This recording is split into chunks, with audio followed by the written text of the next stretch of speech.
Hey, what's up, y'all? It's Poppin' It's D. About to react to this video by Patrick CC. It's titled, Twitch Won't Exist in 7 Years, The Self-Sabotage of a Live Stream Empire. I would extend this to YouTube, too. YouTube been on some shenanigans as of late as well. And a lot of creators are complaining more and more with, these ridiculous guidelines, them, deactivating people's channel or terminating their channel at the drop of a hat without any explanation, but then having to reverse that decision constantly because they know they fucked up and they made a mistake. Like, don't get me started, okay?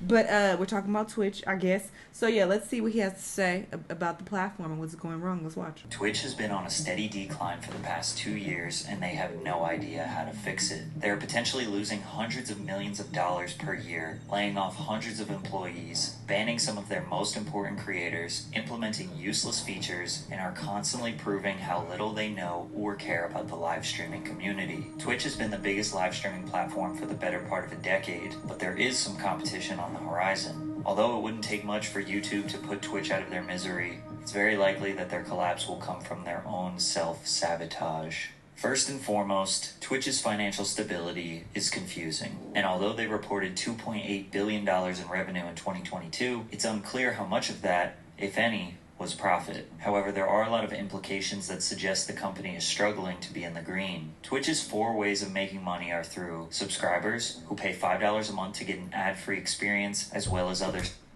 they pay $5?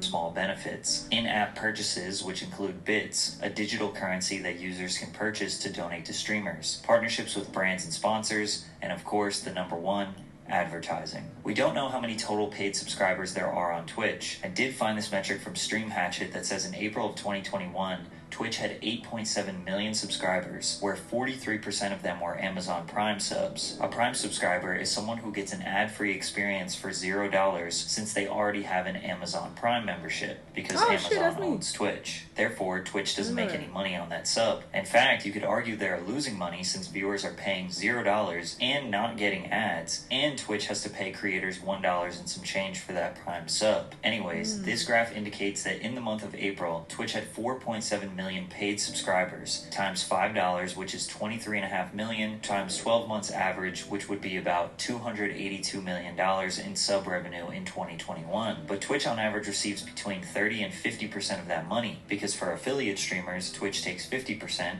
or $2.50 of the $5 subscriber price, and for partners, they take 30%, or $1.50 of the $5. So if we favor the high end of 50%, that would equal $141 million in subscriber revenue that goes to Twitch. But if Stream Hatchet's estimation of Twitch only having 4.7 million paid subscribers per month is wrong, and they actually have around 10 to 20 million paid subscribers per month, that would bring Twitch's cut between $300 and $600 million per year. Some people argue that Twitch taking a 50% cut of sub revenue is just an act of greed, because most of their money comes from advertising. Now, $141 to $600 million is nothing to scoff at, but compared to $2.8 billion, I can see why people make the claims. However, it seems like Twitch needs this money to keep their business from failing. According to a blog post in November 2022, where Twitch president Dan Clancy, who is now the CEO, announced that creators who make over $100,000 in sub revenue will no longer get their 70-30 split. It will go down to 50-50, and over time, all creators will split the sub revenue 50-50 with Twitch. Why? Well, because it's too expensive to run Twitch. Delivering high definition,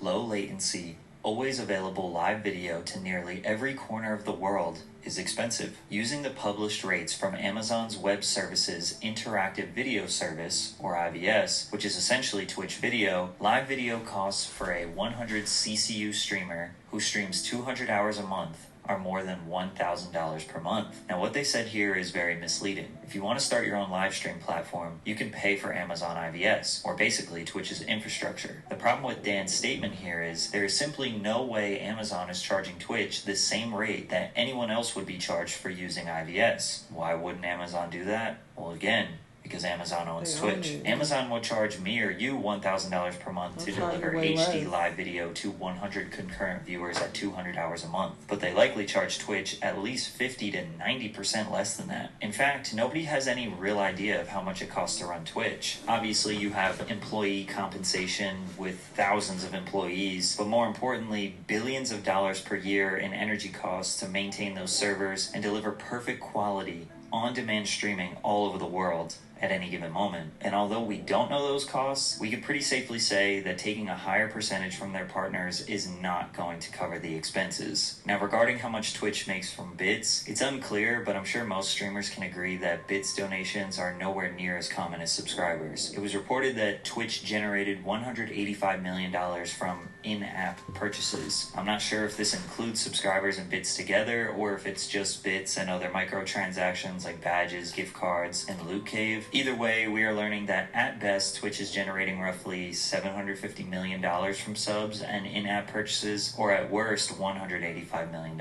Regardless of what the real numbers are, we know that without a doubt, Twitch could never survive on just paid subscribers and in-app purchases, which means that likely the $2+ billion in revenue they generated in 2022, pretty much it comes from advertising and brand partnerships. The problem with this is advertisements are destroying the viewer experience. Creators have a terrible revenue split with Twitch, which has led to a near 10% decrease in average viewership and watch time for the past 2 years. We all know how annoying ads can be, besides when I do them, because today's video is sponsored.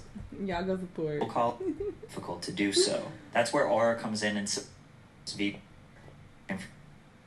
Or you He said that's what per I hour. do. However, in late Twitch to start your 2-week free trial, link in the description. Thanks, Aura. On an average Twitch stream, a viewer will get a minimum of 3 minutes of advertisements per hour. However, in late 2022, Twitch announced the rollout of the Ads Incentive Program, where they encourage streamers to run 8 to 10 minutes of ads per hour. Multiple minutes of ads being displayed consecutively will result in viewers either leaving the platform or clicking off to another streamer. The only problem is every time you click on a new stream, you will get hit with another non-skippable 30-second ad. There is no way to skip the ads. There is no way to escape the ads, and there is no way to rewind the stream and see what you just missed. This has led to a near 10% decrease in hours watched and average viewers from 2021 to 2022. Both of those metrics are also down in 2023 by 5%. Simply put, there are too many ads on Twitch, but that's a good thing for the company, right? Well, not exactly. Twitch does not have an immense amount of data on who their viewers are, because there isn't a whole lot to do on the platform to track it. Think about YouTube, TikTok, and Instagram. In just a few minutes, you will be exposed to a large variety of different niches, and you are actively pressing the like button or stopping to engage with the content. The amount of specific information you give about yourself without realizing is just data that gets organized and used to sell targeted ads to you. Because of my Instagram habits, the app knows that I like men's streetwear and accessories, skateboarding, modern furniture,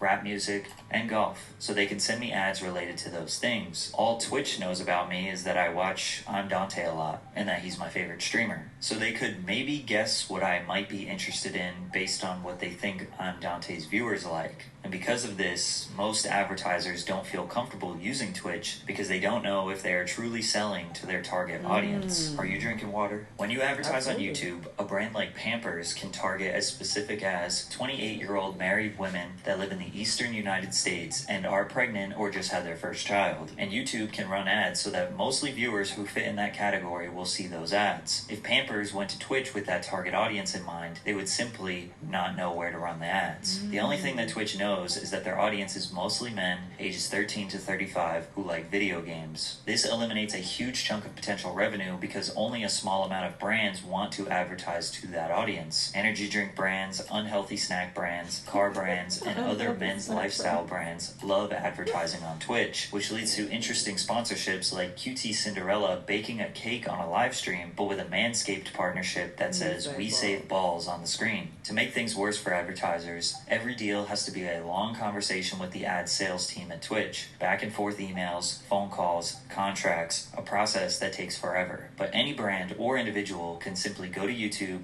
click click Start Advertising, and run a campaign without ever talking to anyone. Twitch will never be a real competitor if they don't figure out a way to get more reliable data on their users and create a programmatic ad system so brands can sell to their audience without relying on communication with a Twitch employee. And because of their inability to produce substantial revenue, they hired internal leadership who would shift the focus away from creators and towards driving profits. The Senior Vice President of Global Creators, Constance Knight, created a new initiative: cut costs, cut costs, cut costs. Every decision over the course of her tenure was fully based on how it was going to increase company profits, which isn't necessarily her position since she is the head of global creators. Therefore, the needs of creators were constantly being ignored. In one specific example, Knight said that burnout was not a valid reason for creators to not meet contractual obligations. If you don't know, most of Twitch's top creators have contracts directly with the platform where they're being paid essentially a salary or hourly rate to stream exclusively on the platform.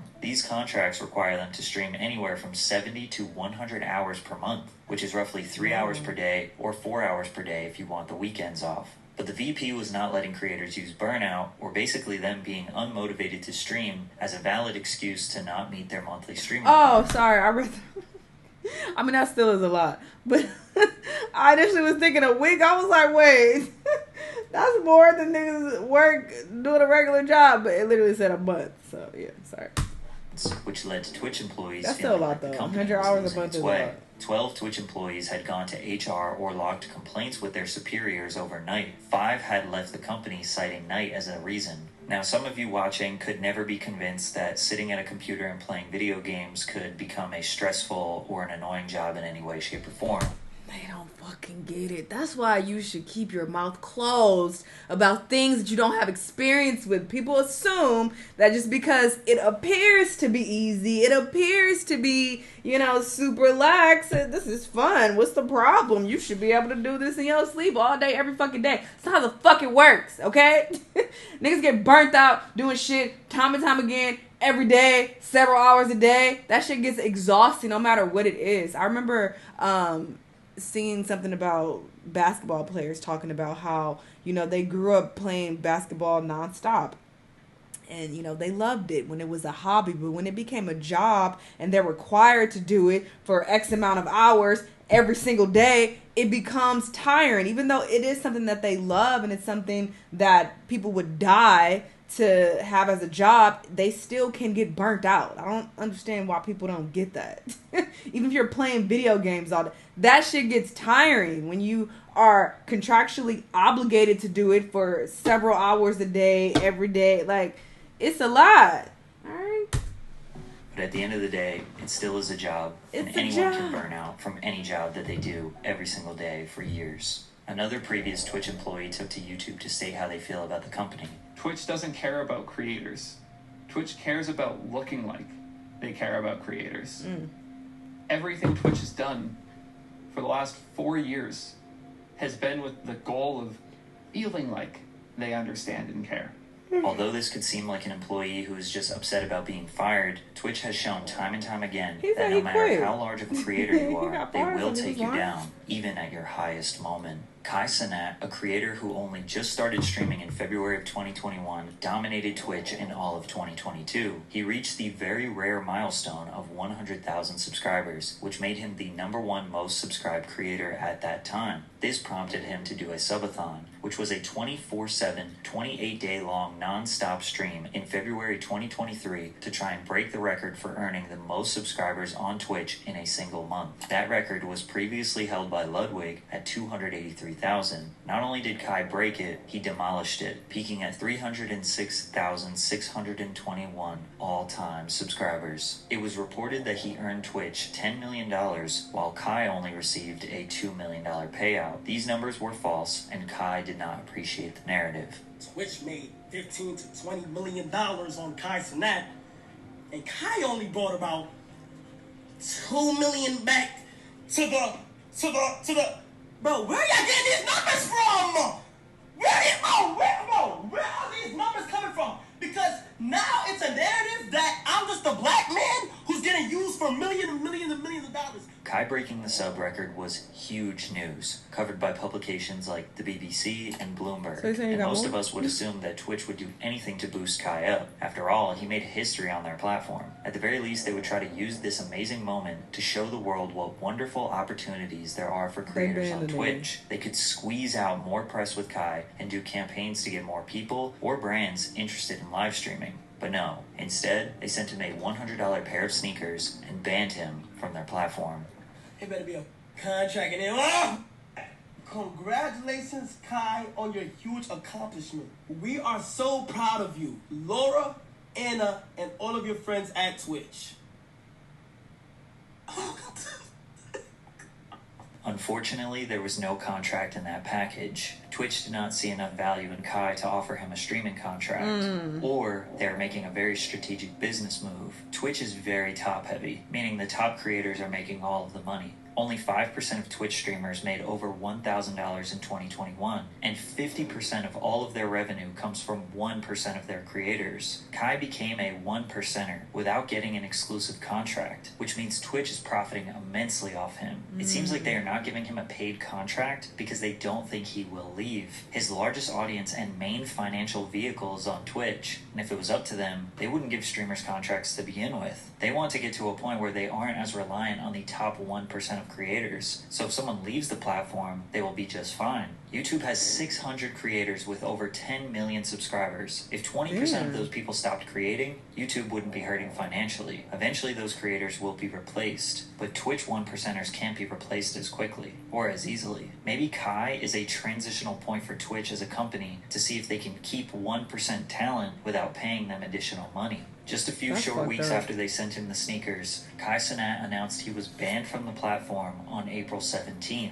How could they possibly ban the #1 creator on the site? Nobody knew the reason why, but it prompted support from people like Kyrie Irving and Nicki Minaj. We later found out that Twitch told Kai it was from a GTA clip where he promoted simulated sexual activity. This was the clip. Come on. 5, 4, 3, 2. Oh my God! My boss! He got shorts. I'm so confused, and nothing He was pretended shown. like he was receiving services from a fake woman in a video game. Meanwhile, there's a ton of real borderline sexual activity on that website, let alone simulated. Twitch is just reminding him that he, no matter how big he is, will not be able to break the rules. And everyone knows Twitch's terms of service are extremely unclear. In 2019, Brazilian really Twitch streamer Gabriel Baptista received a suspension because he showed a Pink Floyd poster during his broadcast. Faria was banned for wearing gym clothes that Twitch claimed looked like lingerie. Deller was banned for smashing a keyboard over his head. And Dr. Disrespect was banned for, well, they never told him why. Sadly, Kai's ban is just one of an extremely long list of incredibly stupid bans that Twitch has given out and will continue to in the future. Wow. So with Twitch continuously making the wrong decisions when it comes to profits, employees, and creators, is competition a real threat to their company? Recently, the live streaming platform Kick has made some noise after their $30 million plus deal where they exclusively acquired Aiden Ross. Kick works and looks exactly almost like Twitch. The main difference is that they have a much more lenient terms of service. Streamers can gamble, say and do just about anything they want without getting banned, and the biggest thing is that they are offering creators a 95% cut of their subscriber revenue. Jared FPS, a Kick streamer, highlighted his Kick earnings at $3,800 for 800 subscribers, which would be about $2,000 on Twitch. However, I don't think this is going to be enough to really compete with Twitch. Think about all of the problems I highlighted in this video. Kick is going to have to deal with all of those same problems, but more importantly with advertisers, they will be targeting the same niche as Twitch, but with less censorship and more risque content, So less advertisers will feel even less comfortable than they already do with Twitch. But the biggest problem is Kick is built on Amazon IVS. Remember when Twitch said it was too expensive to run Twitch on IVS? Well, Kick uses the same infrastructure. The difference is Kick is likely paying at least 20 to 50% more than Twitch is to keep their business operating. So in a way, no matter how successful Kick gets, they will be paying millions, if not billions, to Amazon. who could use that money to fund Twitch. Now, YouTube gaming, or their live streaming sector, could very well be a threat. The worst part about YouTube is that the live streaming experience is just not as good. The chat is chaotic and hard to read. You can't look at chat logs, which makes it really hard to moderate. The raid feature is terrible. The discovery page for live streamers actually looks like they don't update it. And they lack many of the small features that make Twitch streaming more dynamic and more fun. Yet even with all of those downsides, YouTube still holds nearly 15% market share in the live streaming space. So why is YouTube a threat? It's very simple. YouTube has 2.5 billion monthly active users compared to Twitch's 140 million. YouTube has a strong and reliable ad revenue system, which generated $29 billion last year. Plus, they are offering 70-30 splits for streamers. And if you build a following up as a streamer on YouTube, you now have a whole YouTube channel that you can post regular videos on. You just built yourself 2 assets at one time. Most Twitch streamers have to post clips of their streams on YouTube in order to grow. And even still, the translation is not that great, and they end up being more popular on YouTube. If YouTube just got their live streaming page to operate exactly like Twitch or Kick, which wouldn't really be that hard for them, it wouldn't make any sense for small streamers to use Twitch. 1% streamers like Hassan and XQC wouldn't immediately jump ship, or maybe never because they already have a huge following. At the same time, everybody has a price. Nobody thought Ludwig would switch platforms, but he did. So why hasn't YouTube tried to take over? Especially since I claim it'll be so easy for them. Maybe they just don't see live streaming as a worthwhile business investment. Think about everything I mentioned in this video. All the hurdles, all the expenses, all the bans, moderation, discoverability issues, creator contracts, advertiser uncertainty. Maybe YouTube thinks that live streaming will never be as profitable as video on demand, film, sports entertainment, and music streaming. Maybe live streaming will always be considered a niche subgenre of the entertainment industry. Until YouTube sees a bar packed full of people paying a $10 cover to watch Hassan debate Aiden Ross or Kai Cenat and 21 Savage react to Drake memes, they probably won't even bother. So what should Twitch do? Well, they definitely need to figure out a middle ground with ads. They need advertisers to pay the bills, and we as viewers understand that. Maybe a feature could be implemented that allows viewers to skip an ad or two just in case they pop up at a crucial time in the stream. Maybe even a feature that allows viewers to watch ads for a reward, or uninterrupted ad time when there's some downtime in somebody's stream. Kind of like how mobile games will allow you to watch an ad for a reward. Or you could exchange personal survey information for less ads. It's invasive, but hey, they're going to try to do that anyway. And after they improve their ad system, just keep the 70-30 revenue split with all creators, big or small. Most platforms provide a better split than that, so that's the least they can do. Also, more clarity and consistency when it comes to streamer bans seems like a very fair ask. Just tell people why they were banned in detail. Timestamp it, provide a clip. Every single time someone is banned, it should be the same process. Most importantly, they need to improve discoverability for small/medium-sized creators. Twitch streamers relying on YouTube or TikTok to gain a following is absolutely ludicrous. Twitch is way too reliant on the 1%ers, and they're way too reliant on other platforms. Ultimately, I want to see Twitch win, and the streaming community wants to see them win as well. I think live streamers are incredibly underrated in terms of their entertainment value and ability to hold an audience for hours on end. But if they don't make these critical improvements, and YouTube just decides to invest $1 billion into making YouTube gaming a fierce competitor, I think Twitch could be on the verge of going out of business 5 to 10 years down the line. Damn, Twitch. Yeah, I definitely don't want to go over there. I did make a Rumble account, but it seems like Kick is the more popular platform. But based on what he said, it doesn't seem like Kick is going to last long either. The fuck? They are going to have the same issues that Twitch has as they, get bigger and bigger.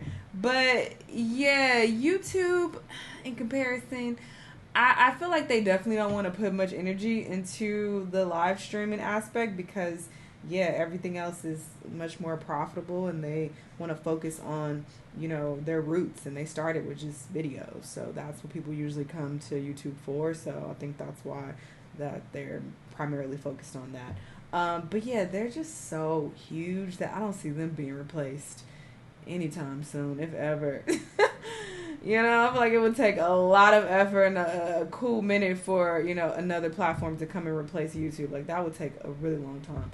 But YouTube still needs to get their shit together. I feel like more and more creators are starting to complain about, these terms of service and people violating shit and terminating people's channels and strikes and, it's just a lot. It's a lot fucking going on. But, yeah, as far as Twitch goes, I think it's really fucked up what they're doing with Kai.